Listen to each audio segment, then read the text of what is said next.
is February 17, 2026. A day after the Holy New Chinese New Year, here in our beloved sacred prophetic interfaith prophetic Dao Digong Temple, headed by Grandmaster Thomas Leang. And now, I have permission because the heavens told me the inspiration is when I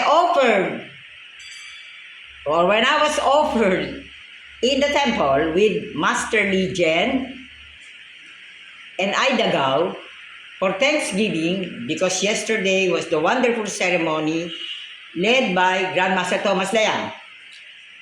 This is the light from Lisieux, France, Saint Therese of the Child Jesus Sanctuary.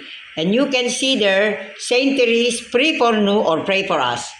And now, the message is never to light this candle because you are all the lights, the living lights. You can see all the lights.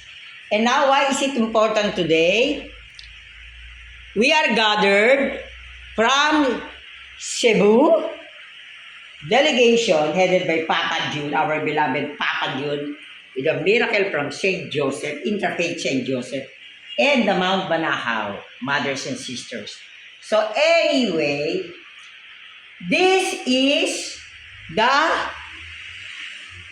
Transfiguration medal from Holy Trinity, France, where I experienced the Lady of Light, or during the Holy Mass, she told me, you will promote me as the Lady of Light, the Lady of Light. So, with this, Saint Therese of the Child Jesus Living Saints Productions will begin the dream and prayer of Saint Therese of the Child Jesus to realize the Philippines Transfiguration Temple for the world. And now, let me enable our beloved Papa June from Cebu. Please hold this. Yes. Because this one